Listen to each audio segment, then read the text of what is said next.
I want to go over the mistake that cost us millions of dollars, and it's literally millions of dollars.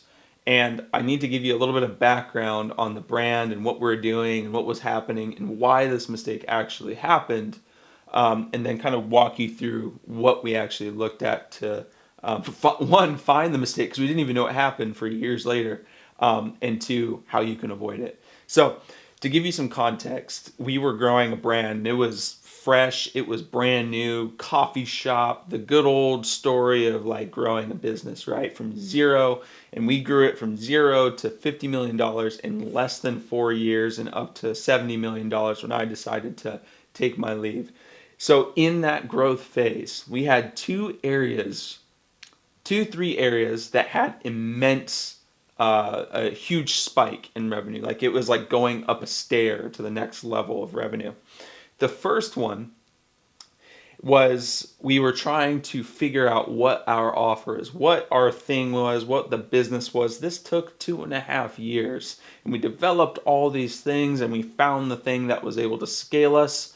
And so it was like overnight. It was like $60,000 a month, $400,000 a month, $800,000 a month, and about $1 million a month. And then it's like, okay, operations we need to focus here, or we're gonna break things, right? That's not the mistake, right? That was just growing pains and scale. Took some time, fix the operations. The second stair, the second spike, this is where the mistake was. Now, what actually happened, we had no idea we made a mistake. It wasn't for a couple of years later, when we got all of our things in order and we looked back at that time. There's a period there, and I'm going to talk about it, don't worry. There's a period there where we hit this accelerator pedal really freaking hard, harder than we've ever hit it before, and we scaled up. And we saw that spike in the metrics, and we're like, oh my gosh, we missed something. During that time, let me go back to the second mistake. During that time, we were finding that offer. Now, I suggest every e-commerce business, you find whatever that accelerator pedal is. Stop sending traffic to a bunch of different PDP pages and try and scale them all. Find that one funnel, that one offer that you can push down, brings new customers through the door, and allows you to scale everything else from a profitable standpoint. That's what we were developing. That's what scaled us the first time. And that's what we're optimizing and scaled us the second time. We found that. We made a few tweaks with the funnel. We had some crushing ads that really had a favorable CPM and CPC. And we got the numbers that we were looking for that allowed us to scale. This is the funny thing. Our scale metric, and most people don't scale around this, was ROAS, and it was a 0.75. We said, okay, if we have a 0.75 ROAS on this offer, scale it to the freaking moon. Now, most businesses, you see a 0.75, you're like, I'm losing money. It was the rest of the business that was profitable that allowed us to do this, and having a really good idea of, not a really good idea, a rough idea of all the other metrics that allowed us to do this. Because you could look at it and say, dollars in, dollars out, we're profitable. Great, let's scale this one. This is what brings a lot of the growth. Now, during the time, that was our scale metric, was ROAS. ROAS, ROAS, ROAS. That's all we heard. That's all we learned is just scale based off of ROAS. And so we saw that 0.75 and we freaking floored it. That funnel, that offer, that singular offer that we just ran on Facebook went from, I think it was like an $8,000 a day spend to a 20 to a 50 to a 75. I think we topped out at $110,000 a day before we got a little uncomfortable and we're like, bring it down, bring it down, bring it down. And we started to bring it down. Okay, here is what we found a couple years later. After that huge spike that got us up to, I think, about a $3 million, $4 million a month average with all those new customers flooding in. Now, when we looked back at the metrics a couple years later, we had this amazing dashboard built. We had all the data. Look, I did the thing right of tagging every order that came through during the time. I didn't know what to do with it, but I was like, okay, we should probably tag these. We looked back at it and it was like, we messed up. What we found was with that funnel, we weren't actually scaling based on the ROAS metric. What we didn't know we were actually doing was we were scaling on the new customer cost per acquisition metric, NCCPA. That's what allowed us to scale. It wasn't ROAS. I'm going to explain it. It wasn't ROAS. It was this NCCPA. What we saw was, let's go NCCPA. Let's do, I think this was, let's just call it summer. This was summer of 2021. So during this time, and then we had all the months before, and then we'll do a little timeline here, and then we'll just say all the months after. You start going into October, November, December, etc. Okay, so that identifies that. This identifies the month before. This identifies that summer and when we actually scaled it. So like I said, we tried to scale it based off of ROAS. We saw a 0.75 and we're like, okay, let's scale. I mean, the rest of the business looks profitable, so let's scale on that. What actually was happening during that time, and we had no idea because we didn't track this. We didn't know this existed. We didn't even understand the concept of an NCCPA. We just knew CPA, right? What we saw was NCCPA, new customers that had never purchased from us before.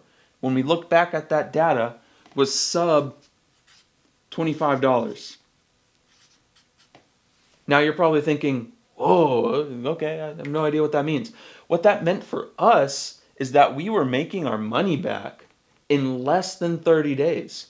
So that 0.75, right? That ROAS metric, that was just it's just a rough idea. Like, and we hit 0.75, we feel comfortable enough to scale. But this was the actual math behind it. That sub $25 new customer cost per acquisition, within 30 days, we were making above $25. And I'm talking return on investment. So not just ROAS. Cost per acquisition goes into ROAS, and revenue goes into ROAS. But what doesn't go into ROAS is processing fees, taxes, COGS, all of that. We were getting our money back within 30 days. That's what allowed us to scale.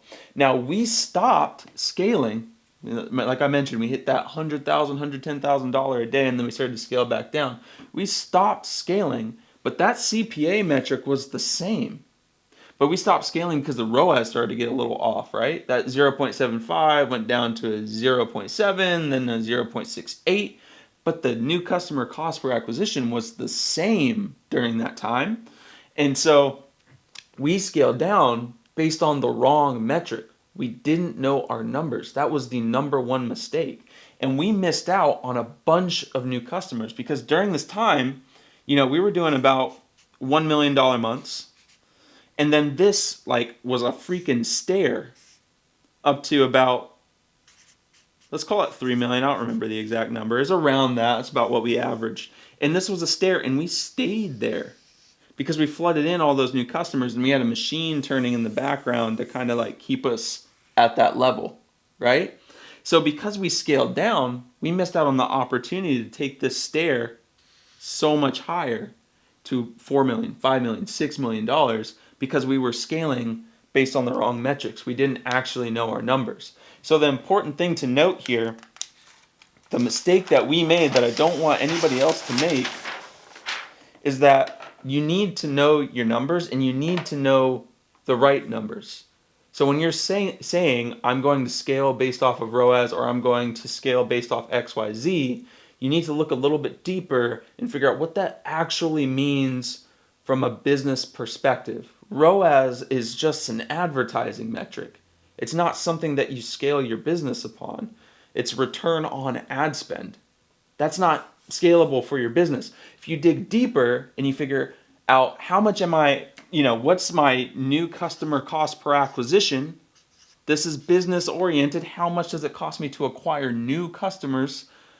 And then you look at what's my LTV for lifetime value for those customers. And then you factor in all those other metrics, right? So I got in the habit of just calling this true ROAS. TRU doesn't mean anything. It's just fun. True ROAS.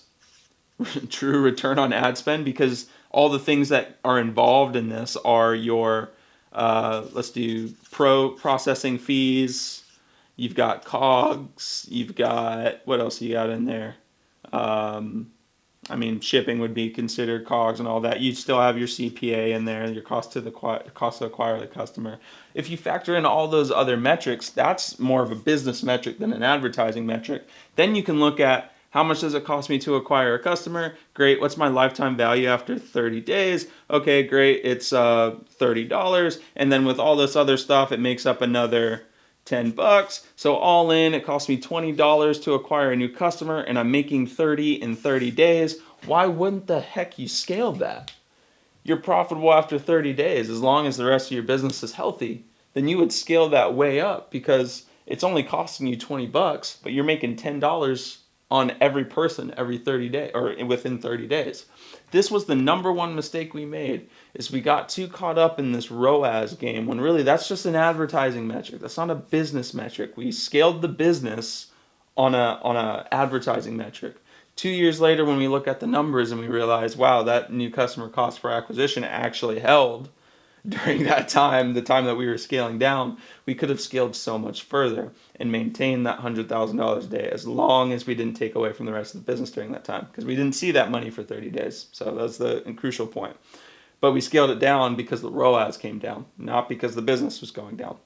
That was the number one mistake that we made that cost us millions of dollars. And that mistake simply is we didn't actually know our numbers. So I have to stress, if you're thinking about scaling or thinking about your business in a certain way, understand the actual numbers behind your business and what allows you to scale and scale down, understand your profitability, and don't get too caught up in the ROAS game or anything like that. It's essentially just a vanity metric when you look at everything else. Pay attention to your numbers. Don't make that same mistake.